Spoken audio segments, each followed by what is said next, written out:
tour guide.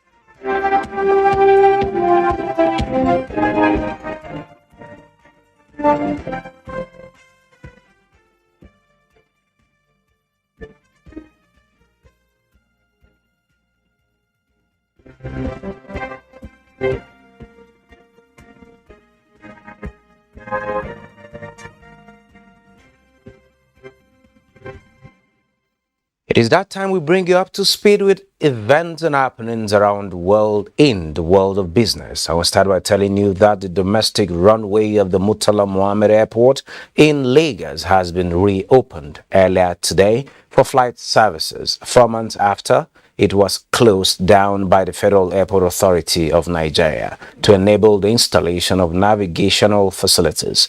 A notice to airmen NOTAM from the Aeronautical Information Services of the Nigerian Airspace Management Agency said the runway lighting has been installed and used by airlines for their first flight out of Lagos today.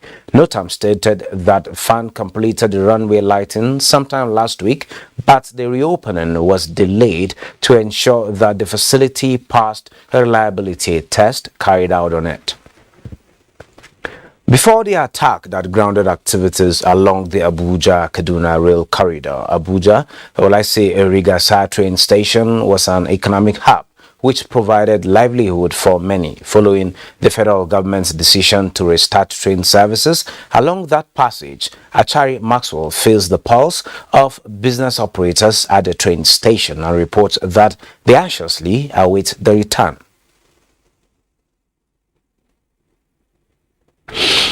The World Bank has announced a new multi-partner fund that will pool funding from the global community, including donor countries, the private sector and foundations, for scalable pathways to greenhouse gas emissions reduction. This scaling climate action by lowering emissions scale partnership will provide grants for verifiable emissions reductions and expand the funding sources for global public goods. President of the World Bank Group, David Malpass, said climate finance needs to measure new mechanisms that pool funding from the global community to accomplish actual reductions in greenhouse gas emissions across the developing world. Scale offers a key non-fragmented avenue for the global community to take action on climate change. He added that the verifiable emissions reductions created by Scale and similar mechanisms will also be an important step towards building effective carbon credit markets. Scale will deploy results-based climate finance where countries receive grant payments for achieving pre-agreed verifiable results, drawing on 20 years of World Bank Group experience in this area. Floods in Nigeria are receding, leaving behind humanitarian crisis of forced migration, displacement, and loss of livelihoods. Onengie Fineface reports that Nigeria is determined to build relations at COP27 to bolster national efforts at rebuilding devastated livelihoods. Reducing vulnerability to hazards requires a focus on root causes through hazard vulnerability assessment to foster prevention, mitigation of existing risks, and preparation for possible disasters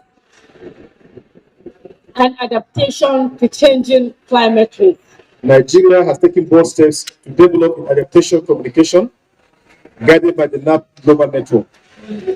The adaptation communication will play a central role in identifying national needs and enabling international follow-up, while informing future action, driving ambition, and contributing information for the global stock stake.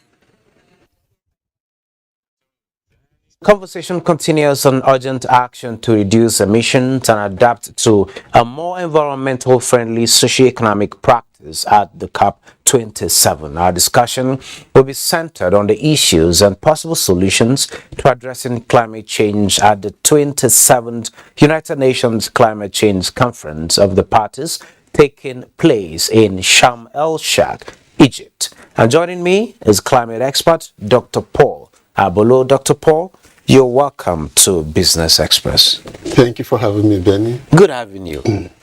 It's usually a few days to your departure to COP that we get to meet. I've been there now, but I had to fix a lot of things back home. This is part of it. Well, let's get to the business of the day. Let's get to the business of the day. Well. Let's start by you telling us the issues at the COP27. We started this discussion a few weeks before now. This is the real time. The event is started already. What are the issues? Well, COP27 is here, and COP27 is here at a different level from most of the COPs we have seen previously.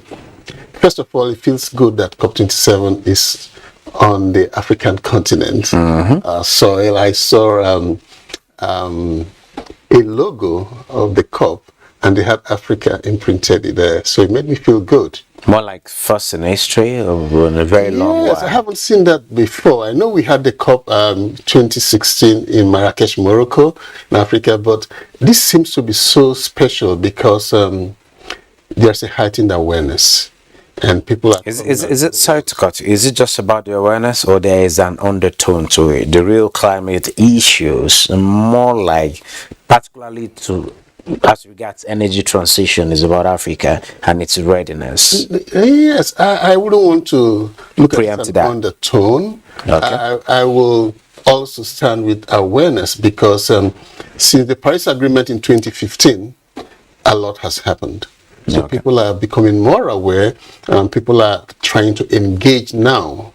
They are engaging now from a more informed perspective than before. So COP27 is here in Egypt. In the next few days, I'll be there in Egypt, and my team is already there.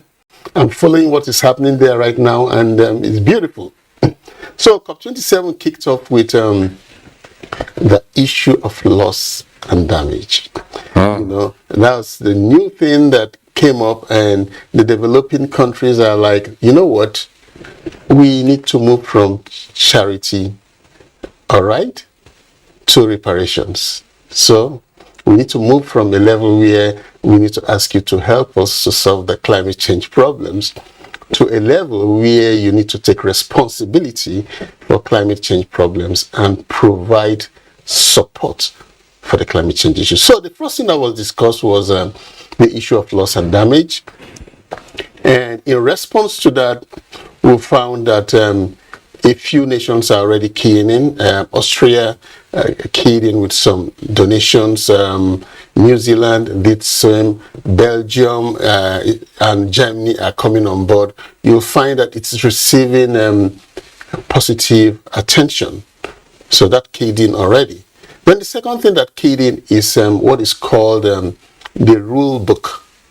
The rule book for 2020 set up by the Marrakesh partnerships is to look at how the countries have complied with their targets, how they have complied with their pledges. So the rule book actually looks at transparency and integrity. So these are the main two things that have taken place. But okay, with this discussion, it's something that you hold very close to your heart. It's a line of conversation that you've projected, that you've propagated and advocated over time. Now that this is what is being discussed at COP27, and we see the United Nations Secretary General Antonio Guterres saying, key into this, cooperate or perish. Would you now say for reparation? What's the response like? Now, when the United Nations Secretary General talked about highway to climate health, you know, climate change does not have boundaries. However, we need to look at the countries that have less capacity to adapt to climate change, and that is Nigeria, Africa, developing nations. So when you're talking about going to hell, who gets to hell first? The man or the people who have the less capacity to adapt. So that is where the issues of reparations come in. You understand this now? And then who has the better capacity to deal with the impacts? In terms of resources. Oh, technology? Developed nations. Then who has the technology? Developed nations. So the issue of finance came in because once you talk about reparations, you're also talking about finance. So somebody needs to, first of all, take care of the issues on ground and be able to now build resilience. And that is what the issue of loss and damage is addressing at this moment. And like I told you, the rule book also tried to look at how far and how well have you done on the agreements, what you said last year, even before making new pledges and new commitments. Let us review how well you have done. Well, like you said, donations are already coming in. Australia is key into this, and we are told Scotland has keyed into it. So we are told developing nations, Africa and the rest, need not less than $1 trillion for climate action. Where is such money going to come from? Are the donations going to be enough for this? Where are the other sources to raise such amount of money for the right action? The donations is just for you to take cold water. But the real climate action is going to come from the climate currency. You know what the climate change currency is? Carbon. Tell us about that. Carbon. So we need to scale up carbon transaction at a level where the developing nations will be able to generate foreign direct investment from carbon business, foreign direct investment from transactions that involve carbon. Because everything about climate mitigation is carbon. If you're talking about climate change and then what is the cause of climate change, it's global warming. And what's the cause of global warming? Carbon.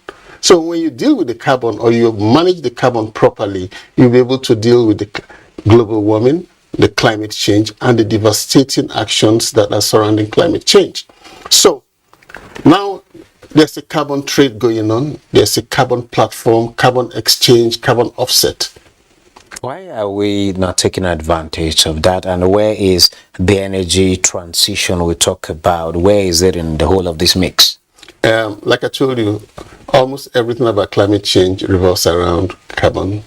So let's look at climate change sitting on a tripod. So three-legged. Yes. Or two. No, let's do three. Okay. So you look at the carbon, you look at the finance, and then you look at the engagement. Because even if the engagement is not there and you have the finance, nothing happens. That's where we come in as developing countries.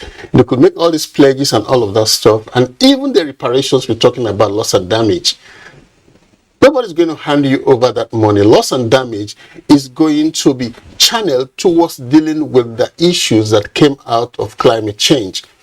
And you need to be able to articulate that carefully so that you will say, look, we had flood in Lokoja, and the flood in Lokoja cost this country or cost the state X amount of money. You need to show that. You don't sit back and say because of loss and damage, they will hand you over the money. You need to show the value of your loss. You need to show the extent of your damage. So that is where there's a huge gap. This gap has existed in climate finance for quite some time. We need to scale up capacity for assessing climate change, climate finance, international climate finance. And to scale up that capacity means that we need to mainstream climate considerations in most of our activities. Like NTA now, you need to mainstream your climate considerations to your activities, you know. So this is the big picture, but let's look at the events that are going to take place after this. We're on day 3 now. The high level session ended yesterday. Another one is going to start on the 15th and the 16th. So the next, they are going to go into climate finance. Which is key. They are going to deal with industries. They're going to deal with energy. They're going to deal with land use, and they're going to deal with water. Then they will go from there and deal with net zero. Again, net zero carbon is there. Then they are forming a coalition to explore wind energy. Okay, which is a huge resource that Nigeria and other African countries are also blessed with. Blessed with that. And then they're going to deal with something that is very, very interesting. They are setting up the human rights climate change commitment. It's never happened. So climate issues have to be dealt with as human rights issues right now. How ready are we to key into the takeaways that will come from this high-level discussion? I'm talking about Nigeria and its stakeholders that are actually present at the COP27. Like I'll tell you, Nigeria is so well prepared. Nigeria started preparing for COP27 shortly after COP26. Beyond the discussions, actions. I know, but the actions, you can see the energy transition plan, that's action. You could see that Nigeria has already planned to set up the framework for emissions trading system.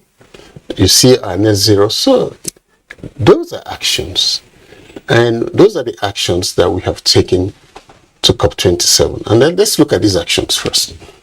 Nigeria took loss and damage. Okay. And let me tell you the strategy behind that. They took loss and damage. They took gas as a transition. They took the ETS. All right. Now, loss and damage. Which is the ETS? Emission transition. Good. Plan, rather. You know, the ETS has to do with the emission as well. Then energy transition plan also came in as the fourth one. Now let's look at this. The loss and damage deals with the humanitarian angle. Now, the energy transition plan deals with finance and investment, because the energy transition plan is going to cost $410 billion. So that's huge. Money. Yeah, and that's foreign direct investment. Now, the net zero, which is where we have to deal with the emissions, is investment, which is paired with the emission transition framework that is coming up. So you see investment. So you see humanitarian, you see foreign direct investment, you see finance coming in. So you see a whole economy there. In this whole gamut of the economy you mentioned, the financing and all of that, I want to believe there are prospects that such financing will come from the developed nations. Before they come, or when they come and such financing is not enough, what are the alternatives Nigeria is left with to ensure that we don't just sit back and are waiting? The financing will never be enough. If you're expecting financing to come from developed nations, all right, it won't be enough. But you need to instigate the financing. You need to go into the market. You need to get into the climate change business. Climate change is business. It has moved beyond advocacy and humanitarian. It's business. Some people even say that climate change is life. You hear about climate economy, you hear about green economy, blue economy, circular economy. So it's a business. As a nation, we need to look at climate change as a business and then get involved in the business of climate change. I'll give you an example. How is transaction? How is transaction and this business platform? Let me give you an example. Again, remember that carbon is the currency for climate change. So we take up a large piece of land and say 100 hectares of land, and we use it for afforestation. And we plant up a whole lot of trees and stuff on that land, and we register it in the carbon market, and we calculate the amount of carbon that large forest will sequester. You take that carbon into the carbon market and you get paid for it. Now, let me tell you how beautiful this is right now. Okay. The Russia-Ukraine war, all right, it's causing many developed countries to go back on their promises because they have opened up, some of them opened up their fossil fuel plants. They need energy for the winter. You can't blame them. But however, they are in the market where every emission is recorded. So subsequently, there's so much deployment of technology to ensure that happens. Of course. Dr. Paul, Abolo, this is so much to talk about. I think since you are leaving Nigeria for El Shak Shak. in Egypt, we're going to continue this discussion while you are there. For now, I would like to say thank you so very much for sharing this moment with us at this particular point in time. And it is a deal, accept this deal, that we are going to link up for the continuation of this I discussion. know you will link up. Thank Sure, you so we'll much for do that. having me, Benny.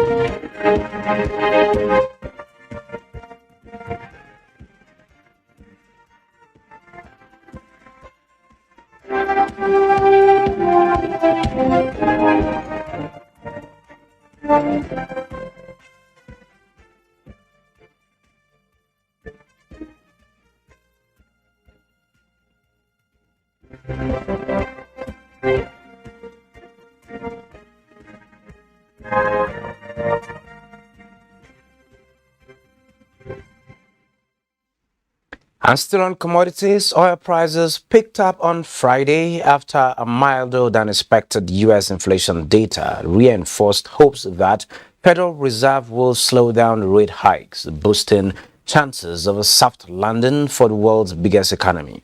Prices were still set to show a decline for the week after COVID-19 cases in top oil importer China jumped, raising fears of weaker fuel demand. Brent crude futures rose 21 cents to $93.88. West Texas Intermediate crude futures gained 22 cents to $86.66 a barrel after climbing 0.8% in the previous session.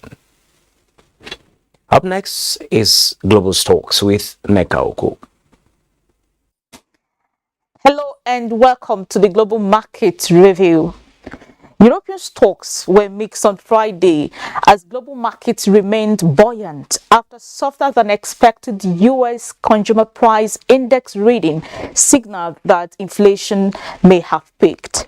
Now, the DAX rose 0.6%, the French CAC also gained 0.84%, while London's FTSE was down 0.3%. In Asia, Hong Kong stocks advanced more than 7% as Chinese state media reported COVID measures for travel will be eased. The Hang Seng Index jumped 7.74% to close at 17,325.66. The Shanghai Composite also rose 1.69%, while the Nikkei 225 topped 2.98%. US stock futures rose early on Friday, pointing to further gains on Wall Street, with investors also keeping an eye on outstanding results from the US midterm elections. Futures tied to the Dow Jones Industrial Average at 0.48%, S&P 500 gained 0.57%, and Nasdaq Composite climbed 0.83%.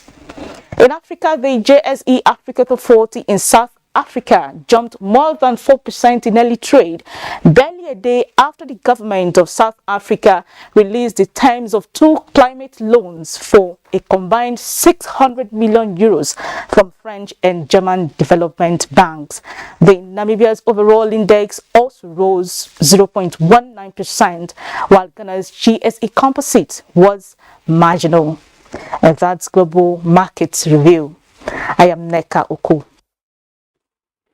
Thank you, Neka. And back home, investors are smiling home this week as the Nigerian equities market wrapped up the week on a positive note. The all-share index advanced to 43,968.75 basis points. Market capitalization is 23.948 trillion naira, 209.7 million shares, valued at 2.166 billion naira, exchanged hands in 2,942 deals. Access Corporation, Transcorp, and Guarantee Trust led in a volume of shares. Well, we wrap Business Express for this week. Join us again on Monday next week for another fresh edition.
NTA, you can't beat the rich.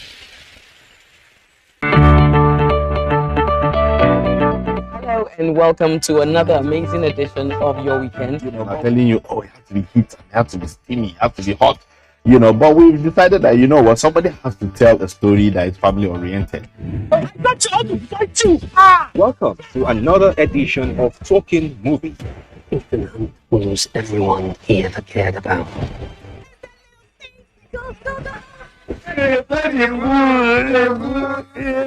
See, when you say pour out, you can't call water because you don't excavate water.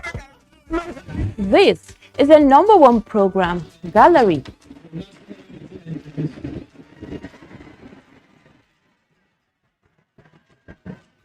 Do you love to gist or gossip? If marriage is a joke, it is extremely wrong. I will not take it.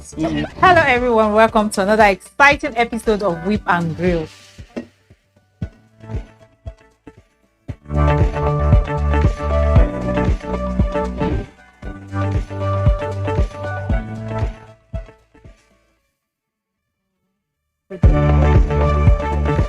Welcome to the Slant today, where we say it as it is and we get to enjoy ourselves talking about various things that are happening in our society. Beyond 6 packs. Because your job still remains as the man to protect the woman, to project the woman. You need to do that again.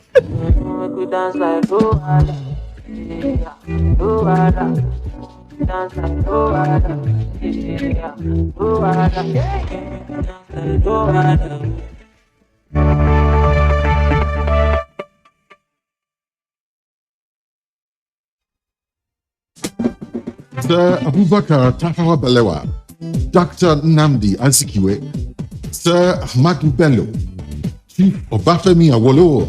These patriots worked together to achieve independence for